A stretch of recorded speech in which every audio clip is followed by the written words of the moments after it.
أشهد أن لا إله إلا الله وحده لا شريك له وأشهد أن محمدا عبده ورسوله أما بعد فأعوذ بالله من الشيطان الرجيم بسم الله الرحمن الرحيم الحمد لله رب العالمين الرحمن الرحيم مالك يوم الدين إياك نعبد وإياك نستعين اهدنا الصراط المستقيم صراط الذين أنعمت عليهم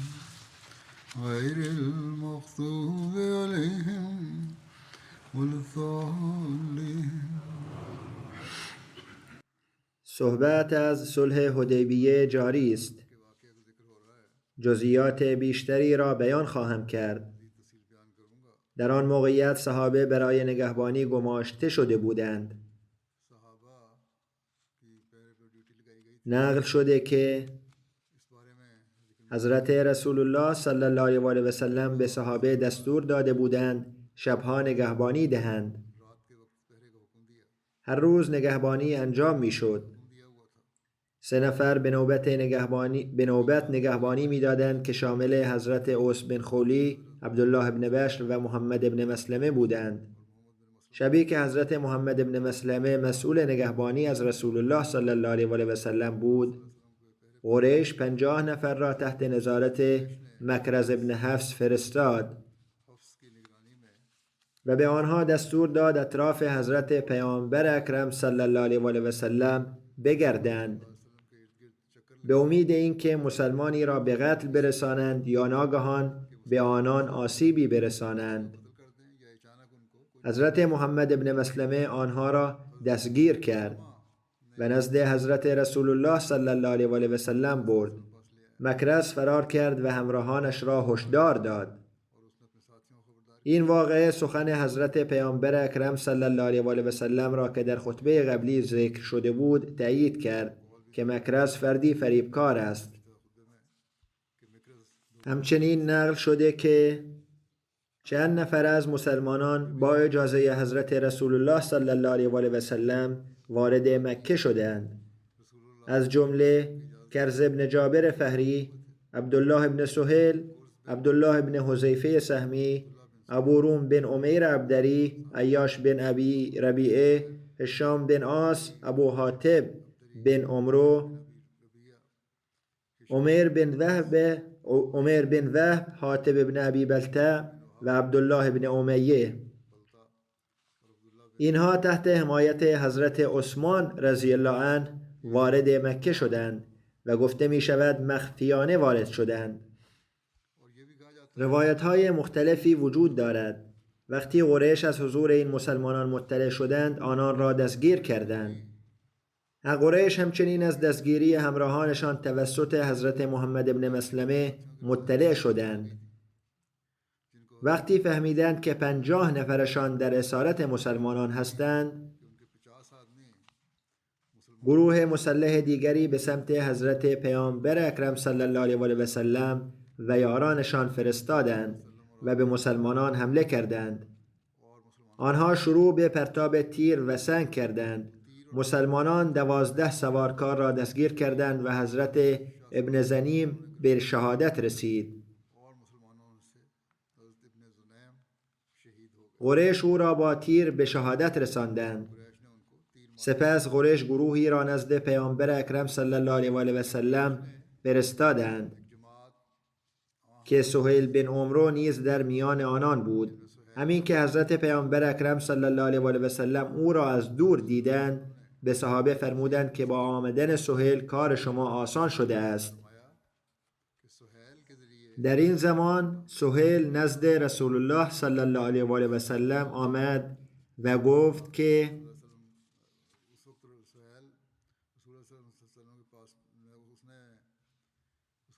در مورد دستگیری یارانتان یعنی عثمان و 10 صحابه دیگر و درگیری برخی از افرادمان با شما، هیچ یک از بزرگان ما دخیل نبودند. وقتی از این موضوع مطلع شدیم بسیار ناراحت شدیم. ما از این موضوع بیخبر بودیم. این کار افراد اوباش ما بود. بنابراین افرادی را که شما در 2 نوبت دستگیر کرده اید به ما برگردانید. حضرت پیامبر اکرم صلی الله علیه و آله و سلم فرمودند من آنان را آزاد نمی کنم تا زمانی که شما یاران مرا آزاد کنید. همه موافقت کردند و قریش حضرت عثمان و 10 صحابه دیگر را آزاد کردند. در این زمان حضرت پیامبر اکرم صلی الله علیه و آله و سلم نیز افراد آنان را آزاد کردند. همانطور که قبلا نیز در خطبه گذشته ذکر شد، کافران حضرت عثمان را دستگیر کرده بودند و وقتی این خبر به حضرت پیامبر اکرم صلی الله علیه و آله و سلم رسید، ایشان از صحابه بیعتی گرفتند که به آن بیعت رضوان میگویند. وقتی قریش از جریان این بیعت در حدیبیه مطلع شدند بسیار ترسیدند. آنان نیز فهمیدند که این بیعت انجام شده است. حضرت پیامبر اکرم صلی الله علیه و آله و سلم از همه مسلمانان عهد گرفتند. بزرگان قریش مشورت دادند که صلح با مسلمانان مناسب است، یعنی پیشنهاد داده شود که امسال مسلمانان بازگردند و سال آینده می توانند بیایند و 3 روز دیگر در مکه باشند، اما فقط با سلاح‌های ضروری یک سوار.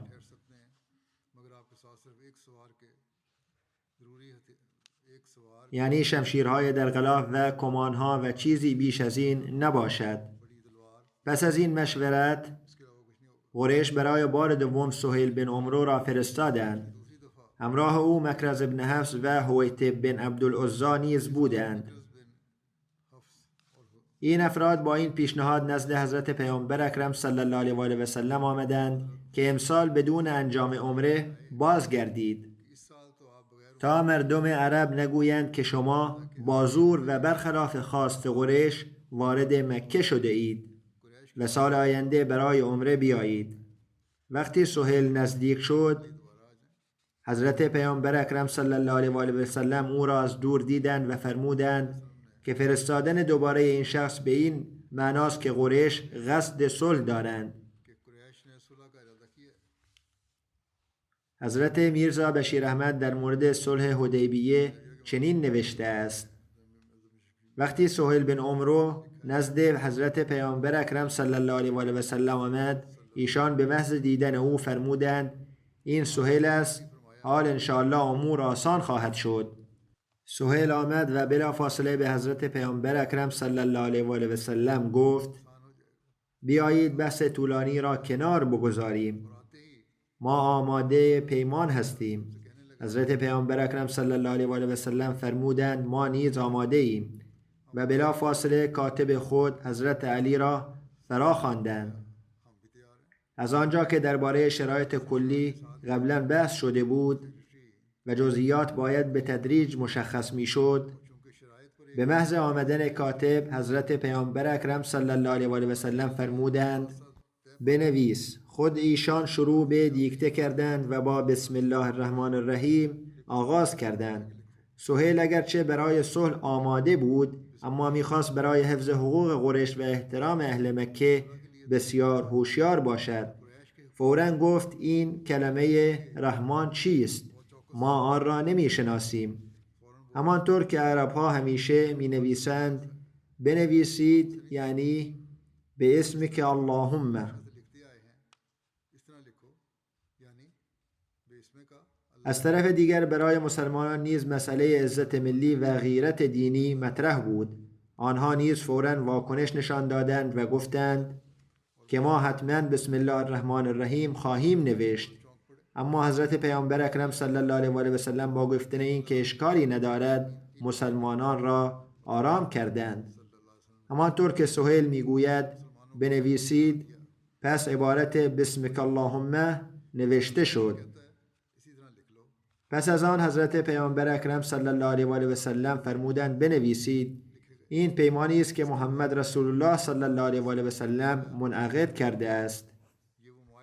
سهیل دوباره اعتراض کرد و گفت ما اجازه نوشتن کلمه رسول الله را نمی دهیم. اگر ما قبول می کردیم که شما پیامبر خدا هستید پس تمام این نزاع پایان می یافت و ما حقی برای جلوگیری و مخالفت با شما نداشتیم. فقط طبق رسم ما این عبارت را بنویسید که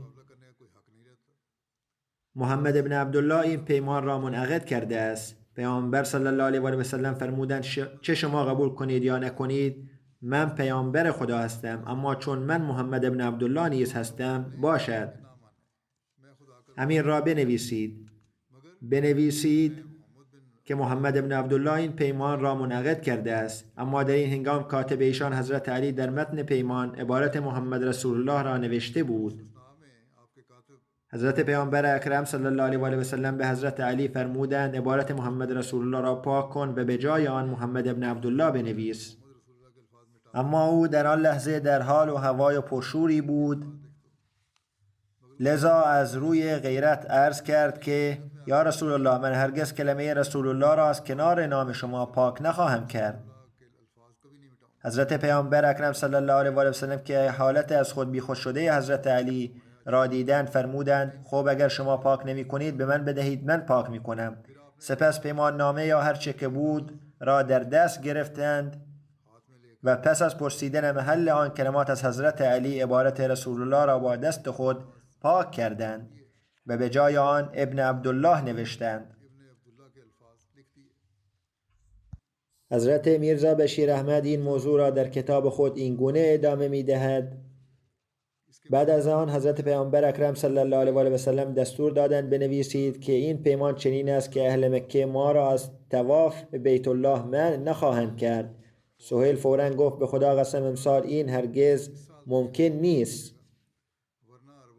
وگرنه در میان عرب‌ها آبروی ما می رود. اما سال آینده بیایید و طواف کنید. حضرت پیامبر اکرم صلی الله علیه و آله و سلم فرمودند پس خب همین را بنویسید. سپس سهیل از طرف خود خواست نوشته شود که این نیز شرط خواهد بود که هیچ کس از اهل مکه نمیتواند به مسلمانان بپیوندد حتی اگر مسلمان شده باشد و اگر چنین شخصی به سوی مسلمانان برود باید بازگردانده شود. مصاحبه بر این شرط اعتراض کردند و گفتند سبحان الله چگونه ممکن است کسی که مسلمان شده است را بازگردانیم؟ در همین حال که پیمان در حال نوشته شدن بود ناگهان ابو جندل بن سهیل با پاهای در زنجیر از منطقه پایین مکه مکرمه خارج شد و خود را در میان مسلمانان انداخت. او پسر همین سهیل بود که پیمان را می نوشت. اما چون او مسلمان شده بود پدرش سهیل او را در زنجیر نگه داشته بود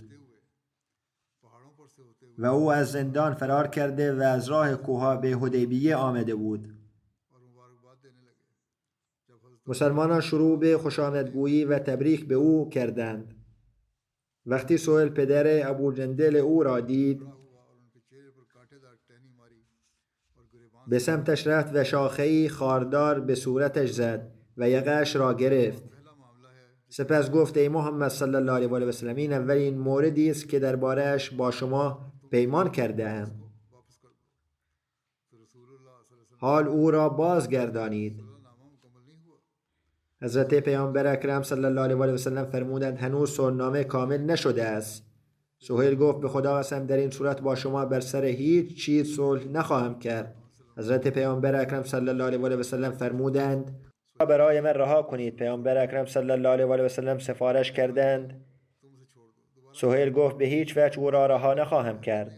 حضرت پیامبر اکرم صلی الله علیه و آله و سلم دوباره درخواست کردند اما سهیل گفت هرگز چنین نخواهم کرد. مکر ابن حفص و هویته بن عبدالعزا که همراه او بودند گفتند ما او را برای شما رها کردیم. آن دو ابو جندل را گرفتند و به خیمه بردند و به او اجازه دادند اما پدرش سهیل مخالفت کرد. ابو جندل فریاد زد: ای گروه مسلمانان، آیا مرا به مشرکین باز میگردانید در حالی که من مسلمان شده ام؟ آیا این مصیبت هایی را که بر من وارد شده نمی بینید و عذاب سختی را نمید که به من داده می شود؟ حضرت پیامبر اکرم صلی الله علیه و آله و سلم با صدای بلند فرمودند: ای ابو جندل، صبر کن و امید پاداش داشته باش. بیشک خداوند متعال برای تو و یارانت که ضعیف هستند راه گشایش و نجاتی قرار خواهد داد. ما با این قوم پیمان صلح بسته ایم و آنها به ما و ما به آنها عهد داده ایم و ما خیانت نمی کنیم. در این زمان واکنش پرشور حضرت عمر نیز ذکر شده است. نوشته شده است که مسلمانان این شرایط را نپسندیدند و خشمگین شدند. سهیل بدون این شروط حاضر به صلح نبود. وقتی صلح تقریبا نهایی شد و فقط نوشتن آن باقی مانده بود، حضرت عمر بن خطاب نزد حضرت پیامبر اکرم صلی الله علیه و آمد و رسید و گفت: یا رسول الله، آیا ما بر حق نیستیم و آنها بر باطل؟ حضرت پیامبر فرمودند: چرا؟ حضرت عمر پرسید: آیا شهدای ما در بهشت و کشته های آنها در آتش نیستند؟ حضرت پیامبر فرمودند: چرا؟ حضرت عمر گفت: پس چرا در صلح حدیبیه چنین ذلتی را در دین خود بپذیریم؟ آیا همینطور برگردیم پیش از آن که خداوند میان ما و آنها حکم کند بدون جنگ و بدون گرفتن حق خود برویم؟ حضرت پیامبر اکرم فرمودند: من بنده و رسول خدا هستم و از او نافرمانی نمی کنم و او هرگز مرا ضایع نخواهد کرد و یاریم خواهد کرد. حضرت عمر بن خطاب گفت: آیا به ما نگفته بودید که به زودی به بیت الله خواهیم آمد و طواف خواهیم کرد؟ حضرت پیامبر فرمودند: چرا؟ اما آیا گفته بودم که امسال می آیید؟ حضرت عمر گفت: نه. حضرت پیامبر فرمودند: پس بیشک به بیت الله خواهیم آمد و طواف خواهیم کرد. سپس حضرت عمر در حالت خشم نزد حضرت ابوبکر رفت و صبر نکرد. گفت: ای ابوبکر، آیا این پیامبر خدا بر حق نیست؟ حضرت ابوبکر گفت: چرا؟ حضرت عمر پرسید: آیا آنها بر باطل و ما بر حق نیستیم؟ آیا شهدای ما به بهشت و کشته های آنان به جهنم نمی روند؟ حضرت ابوبکر گفت: چرا؟ حضرت عمر گفت: پس چرا در دین خود ضعف نشان می دهیم و برگردیم در حالی که خداوند میان ما و آنان حکم نکرده است؟ حضرت ابوبکر پاسخ داد: از رسول خداست و از پروردگارش نافرمانی نمی کند و خداوند یاریش خواهد کرد. سپس به حضرت عمر گفت: خود را تا دم مرگ با اطاعت از حضرت پیامبر اکرم صلی الله علیه و آله و سلم همراه کن. به خدا قسم او بر حق است.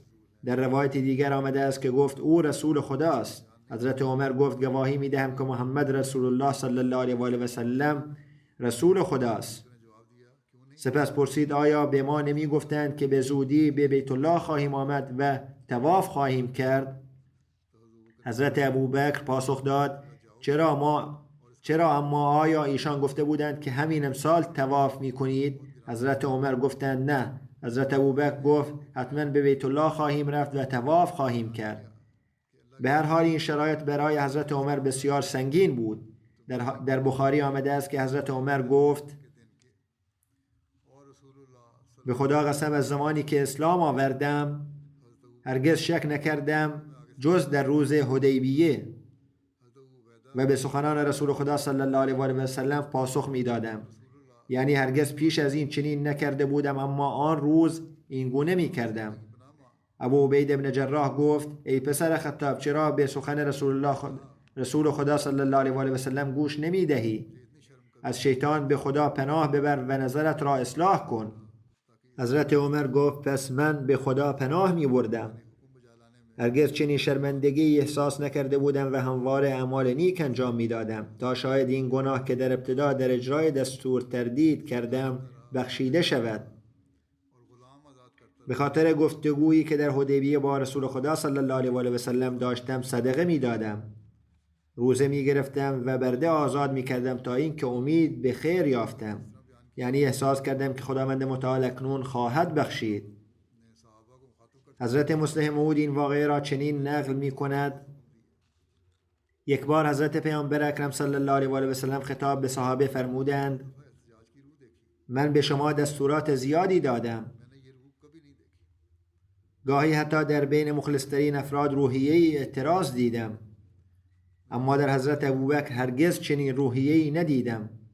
این صفت حضرت ابوبکر را بیان کردند که هرگز سخن ایشان را رد نکرد، چه برایش خوشایند بود چه نه. حضرت مسلم موعود میگوید که در صلح حدیبیه حتی انسانی مانند حضرت عمر نیز مضطرب شد و در همان حالت پریشانی و نگرانی نزد حضرت ابوبکر رفت و پرسید: آیا خدا به ما وعده عمره نداده بود؟ حضرت ابوبکر گفته: بله، وعده خدا بود. حضرت عمر پرسید: آیا خدا وعده یاری و نصرت نداده بود؟ حضرت ابوبکر گفته: بله، داده بود. حضرت عمر پرسید: پس آیا ما عمره کرده ایم؟ حضرت ابوبکر گفت: عمر، خدا کی گفته بود که همین امسال عمره خواهیم کرد؟ حضرت عمر پرسید: آیا به پیروزی و نصرت رسیدیم؟ حضرت ابوبکر گفت: خدا و رسولش معنای پیروزی و نصرت را بهتر از ما می‌دانند. اما حضرت عمر با این پاسخ آرام نگرفت و با همان حالت نگرانی نزد حضرت پیامبر اکرم رفت و عرض کرد: یا رسول الله، آیا خدا به ما وعده نداده بود که در مکه طواف کنان وارد خواهیم شد؟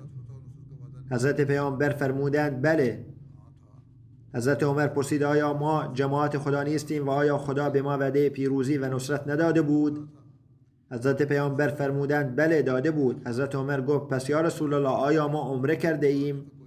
حضرت پیامبر فرمودند: خدا که گفته بود که همین امسال عمره خواهیم کرد. این گمان من بود که امسال عمره خواهد شد. خدا زمانی را معین نکرده بود. حضرت عمر پرسید: پس وعده پیروزی نصرت چه معنایی دارد؟ حضرت پیامبر اکرم صلی الله علیه و آله و سلم فرمودند: نصرت خدا حتما خواهد آمد و وعده‌ای که او داده بود حتما محقق خواهد شد. یعنی همان پاسخی که حضرت ابوبکر داده بود، پیامبر اکرم صلی الله علیه و آله و سلم نیز دادند. این روایات مختلف درباره حضرت عمر آمده است که نزد حضرت پیامبر اکرم صلی الله علیه و آله و سلم رفت و احساساتش را بیان کرد و همین موضوع را با حضرت ابوبکر در میان گذاشت. ترتیب متفاوت است، همانطور که قبلا بیان شد و اکنون هم بیان شد، اما واقعه یکی است و تقدم و تأخر آن تأثیر در صحت واقعه ندارد. برای نگارش پیمان صلح حضرت میرزا بشیر احمد در سیرت خاتم النبیین می نویسد: بالاخره پس از بحث و گفتگوی بسیار این پیمان به سرانجام رسید و حضرت پیامبر اکرم تقریبا در هر موردی سخن خود را کنار گذاشتند و خواسته قریش را پذیرفتند و تحت خواسته الهی این عهد خود را با وفاداری کامل انجام دادند که به خاطر احترام بیت الله هر درخواستی از جانب قریش باشد پذیرفته خواهد شد. در هر صورت احترام حرم حفظ خواهد شد. شرایط این پیمان به شرح زیر بود: اول حضرت پیامبر اکرم و همراهانش امسال بازگردند. سال آینده می توانند به مکه آمده و عمره به جا آورند، اما فقط با شمشیر در غلاف و نه سلاح دیگر، و بیش از 3 روز در مکه نمانند. سوم، اگر مردی از اهل مکه به مدینه برود، حتی اگر مسلمان باشد، حضرت پیامبر اکرم صلی الله علیه و سلم به او پناه ندهند و او را بازگردانند، چنانکه در صحیح بخاری آمده است: لا یأتین منا رجل وإن كان على دینک الا رددته الینا. اگر مردی از ما نزد شما بیاید، او را به ما بازگردانید، اما اگر مسلمانی مدینه را ترک کرده و مکه بیاید بازگردانده نخواهد شد.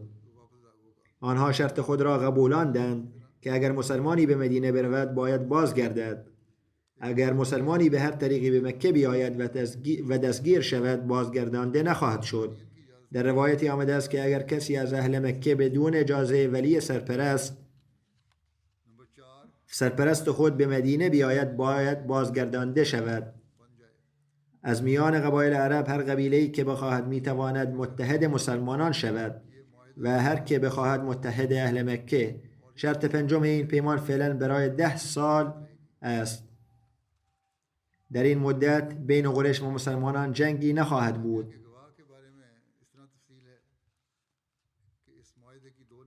درباره گواهان صلح حدیبیه چنین آمده است که از این پیمان 2 نسخه تهیه شد و بزرگان هر دو طرف به عنوان گواه آن را امضا کردند.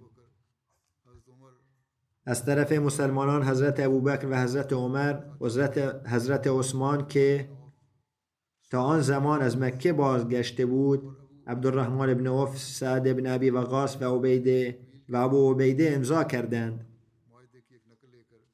پس از تکمیل پیمان سهیل بن عمرو با 1 نسخه به مکه بازگشت و نسخه دیگر نزد حضرت پیامبر اکرم صلی الله علیه و آله و سلم ماند. اضطراب صحابه در اثنای بسته شدن این پیمان نیز ذکر شده است.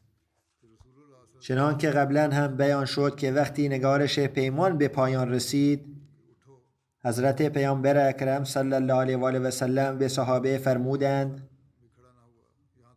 برخیزید و شترانتان را قربانی کنید و سپس سرهایتان را بتراشید. اما هیچ یک از آنها برنخواست تا اینکه حضرت پیامبر اکرم 3 بار این را تکرار کرد. حضرت میرزا بشیر احمد این واقعه را چنین بیان می کند: وقتی سهیل رفت، حضرت پیامبر اکرم به صحابه فرمودند برخیزید و همین جا قربانیتان را ذبح کنید و موی سرتان را بتراشید و آماده بازگشت شوید.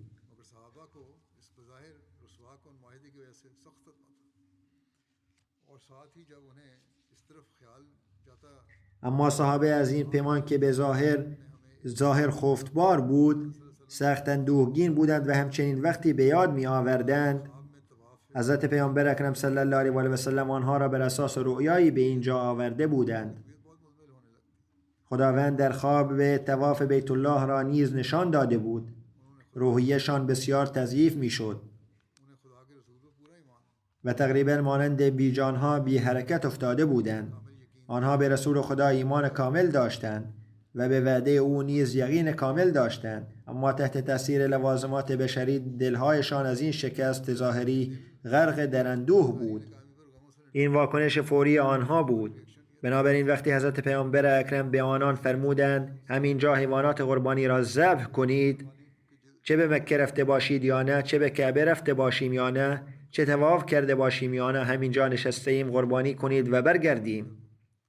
هیچ صحابی از جای خود تکان نخورد. هیچ کس از جایش بلند نشد. همه که برای قربانی آمده بودند نشسته بودند، نه به این دلیل که نعوذ بالله نافرمان حضرت پیامبر اکرم صلی الله علیه و آله و سلم بودند، زیرا در تاریخ جهان جماعتی فرمان بردارتر از صحابه نبودند. پس این عدم اطاعت از روی سرکشی یا نافرمانی نبود، بلکه به این دلیل بود که غم و احساس ذلت ظاهری چنان آنان را از پا درآورده بود که گویی میشنیدند اما نمیشنیدند و میدیدند اما چشمانشان کار نمیکرد. حضرت پیامبر اکرم دستور خود را 2-3 بار تکرار کردند، اما هیچ صحابی حرکتی نکرد. حضرت پیامبر اکرم از اینکه کسی به دستورشان عمل نمیکرد اندوهگین شدند و خاموش به درون چادر خود رفتند و در چادر همسر محترمشان حضرت ام سلمه که زنی بسیار هوشمند بود این صحنه را میدید.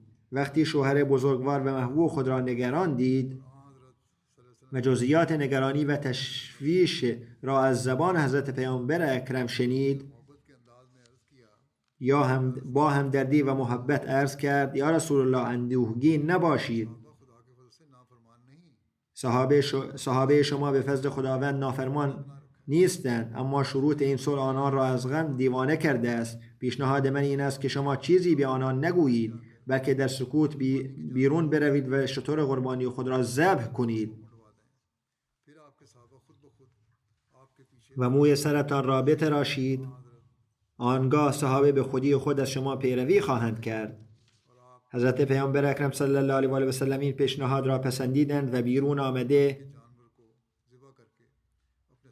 بدون گفتن چیزی شتر قربانی خود را ذبح کردند و شروع به تراشیدن موی سر خود کردند. صحابه وقتی این صحنه را دیدند مانند کسی که با سر و صدای ناگهان از خواب بیدار می شود از جا پریدند و دیوانه‌وار شروع به ذبح حیوانات خود کردند و موی سر یکدیگر را تراشیدند.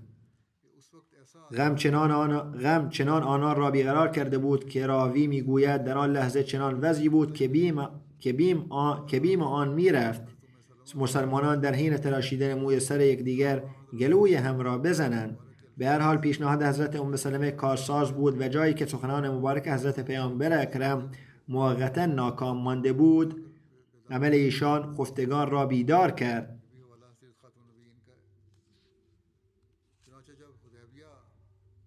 این ارجاع نیز از سیرت خاتم النبیین نقل شده است.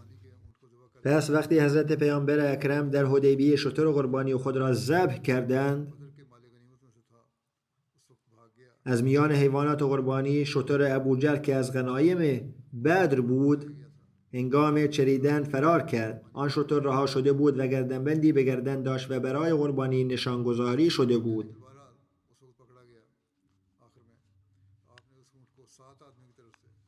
مدتی دوید اما سرانجام گرفته شد. حضرت پیامبر اکرم آن شتر را از طرف 7 نفر قربانی کردند. از حضرت جابر روایت شده که حضرت پیامبر اکرم 70 شتر را قربانی کردند. هر شتر از طرف 7 نفر بود و ما در آن روز 1400 نفر بودیم. تعداد کسانی که قربانی نکردند بیش از قربانی کنندگان بود زیرا توان مالی نداشتند. حضرت پیامبر اکرم صلی الله علیه و آله و سلم خارج از حرم اقامت داشتند اما نمازها را در حرم می‌خواندند. ایشان 20 شتر از قربانی‌های خود را به دست مردی از قبیله اسلم فرستادند تا نزدیک مروه قربانی کند. پس از پایان قربانی حضرت پیامبر اکرم به چادر خود رفتند، خراش بن امیه را فرا خواندند و موهای سر را تراشیدند و روی درخت خاردار سبزی ریختند. مردم موها را از درخت برمی داشتند و بین خود تقسیم می کردند، اما عماره مقداری از موی ایشان را گرفت. او موها را برای درمان بیماران در طب استفاده می کرد و به آنها می نوشاند و می گویند برخی بیماران بهبود می یافتند زیرا در آن موها برکت بود. برخی صحابه شروع به تراشیدن سر یکدیگر کردند. بعضی سر تراشیدند و بعضی کوتاه کردند که حضرت عثمان و حضرت ابوبکر قتاده از جمله آنها بود. حضرت پیامبر اکرم صلی الله علیه و آله و سلم سر از خیمه بیرون آوردند و می‌فرمودند خداوند بر سر تراشان رحم کند. از ایشان پرسیده شد یا رسول الله و کوتاه کنندگان چه؟ 3 بار فرمودند خداوند بر سر تراشان رحم کند. و بار 4 فرمودند و بر کوتاه کنندگان نیز.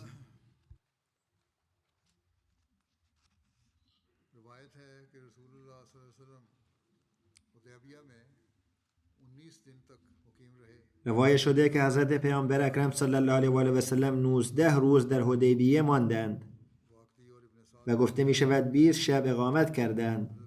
محمد ابن عمر واقدی و ابن سعد این را ذکر کردند. حضرت میرزا بشیر احمد این را چنین بیان می کند: پس از پایان قربانی و غیره حضرت پیامبر اکرم صلی الله علیه و آله و سلم دستور بازگشت به مدینه را دادند. در آن زمان کمتر از 20 روز از اقامتشان در حدیبیه می گذشت.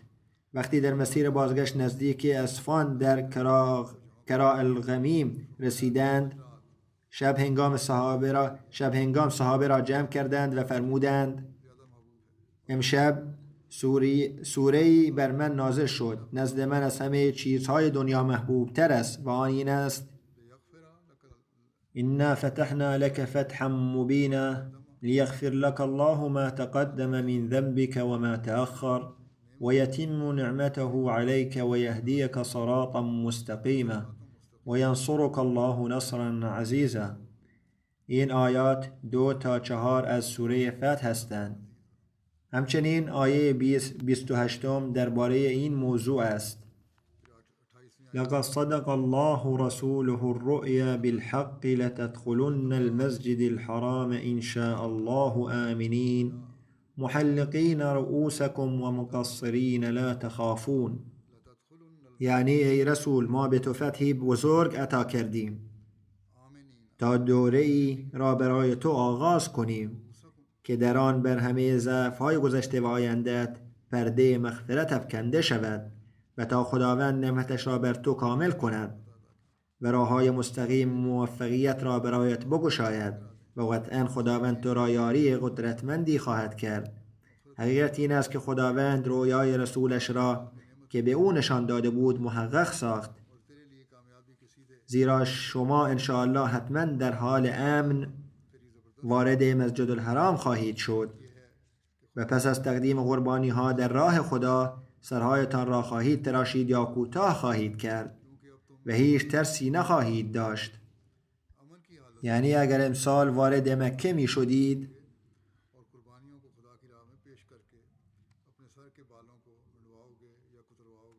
این ورود در امن و امان نبود بلکه با جنگ و خونریزی همراه می شد، اما خداوند در رویای ورودی همراه با امنیت نشان داده بود. لذا امسال در نتیجه پیمان شرایط صلح را فراهم کرد و به زودی مطابق رویایی که خداوند نشان داده بود در امنیت وارد مسجد الحرام خواهید شد و همین طور هم شد. و وقتی حضرت پیامبر اکرم این آیات را برای صحابه خواندند، چون هنوز تلخی صلح حدیبیه در دل برخی صحابه بود، متعجب شدند که ما ظاهرا ناکام برمیگردیم اما خداوند به ما تبریک فتح میگوید. حتی برخی صحابه عجول چنین گفتند: آیا این فتح است که ما از طواف بیت الله محروم برمیگردیم؟ وقتی این سخن به حضرت پیامبر اکرم رسید بسیار ناراضی شدند و در سخنرانی کوتاهی با شور فرمودند: این اعتراض بسیار بیهوده است، زیرا اگر دقت شود واقعا صلح حدیبیه برای ما پیروزی بزرگ است. فرمودند قریش که علیه ما در میدان جنگ بودند خود جنگ را کنار گذاشته و پیمان صلح بستند و وعده دادند سال آینده درهای مکه را به روی ما بگشایند و ما در امن و امان محفوظ از فتنه انگیزی های اهل مکه با بوی خوش پیروزی های آینده باز میگردیم. پس یقینا این فتحی بزرگ است. آیا فراموش کرده اید که همین قریش در جنگ های احد و احزاب چگونه علیه شما لشکر کشی می کردند و این زمین با وجود فراخی برایتان تنگ شده بود و چشمهایتان از وحشت خیر مانده بود و دلهایتان به دهان می رسید، اما امروز همین قریش با شما پیمان صلح می بندند. صحابه عرض کردند: یا رسول الله فهمیدیم. نگاه شما به جایی می رسد که نگاه ما نمی رسد، اما اکنون فهمیدیم که واقعا این پیمان برای ما پیروزی بزرگی است. حضرت مسیح موعود علیه السلام می فرمایند: خداوند متعال واقعه حدیبیه را فتح مبین نامید و فرمود: انا فتحنا لك فتحا مبینا. این فتح حتی بر اکثر صحابه پوشیده بود و حتی موجب ارتداد برخی منافقین شد، اما در واقع فتحی آشکار بود، اگرچه مقدمات آن نظری و عمیق بود. علامه بلازری نوشته است: این صلح نتایج و ثمرات بسیاری داشت. سرانجام مکه مکرمه فتح شد و تمام مکیان مسلمان شدند و مردم گروه به اسلام می پیوستند. دلیلش این بود که پیش از این صلح مردم نمی توانستند با یکدیگر معاشرت کنند و امر حضرت پیامبر اکرم برایشان روشن نبود. کسی نزدشان نمی آمد که احوال ایشان را مفصل بیان کند. وقتی پیمان صلح حدیبیه بسته شد مردم با هم آمیختند. مشرکین به مدینه آمدند و مسلمانان به مکه رفتند، با خانواده دوستان و خیرخواهان خود دیدار کردند و از ارشادات و معجزات حضرت پیامبر اکرم شنیدند، نشانه های نبوت را دریافتند، با سیرت نیکو و الگوی زیبا ایشان آشنا شدند و بسیاری امور را شخصا بررسی کردند. دلهایشان به ایمان متمایل شد تا جایی که بسیاری با شتاب ایمان آوردند و در فاصله صلح حدیبیه تا فتح مکه مسلمان شدند. دیگران نیز به اسلام گرایش یافتند تا اینکه روز فتح مکه همگی ایمان آوردند. اهل عرب منتظر اسلام آوردن قریش بودند و وقتی قریش ایمان آورد تمام عرب مسلمان شد. حضرت مسیح موعود علیه السلام می‌فرمایند وقتی پیامبر اکرم پیمان صلح حدیبیه پیوستند، از برکات صلح حدیبیه این بود که مردم فرصت یافتند نزد حضرت پیامبر اکرم صلی الله علیه و سلم بیایند و سخنانشان را بشنوند و صدها نفر مسلمان شدند. پیش از شنیدن سخنان ایشان دیواری میان آنها و حضرت پیامبر اکرم صلی الله علیه و سلم حائل بود که نمیگذاشت از حسن و جمال ایشان آگاه شوند. همانطور که دیگران معاذالله ایشان را دروغگو می‌خواندند و از فیوزات و برکاتی که آن حضرت آورده بودند بی بهره بودند، زیرا دور بودند. اما وقتی این حجاب برداشته شد و از نزدیک دیدند و شنیدند، آن محرومیت از میان رفت و در زمره سعادتمندان در آمدند. بقیه انشاءالله در آینده ذکر خواهد شد.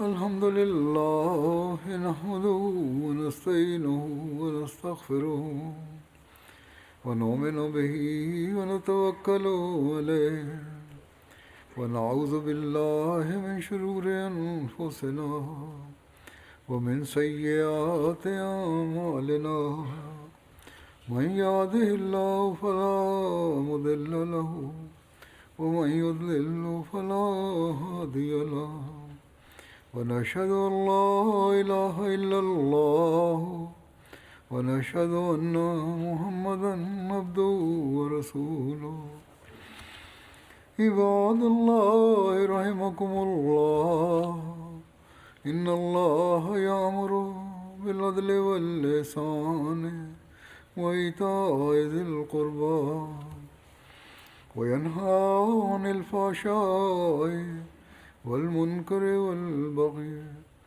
يعظكم لعلكم تذكرون واذكروا الله يذكركم وادعوه يستجب لكم ولذكر الله أكبر.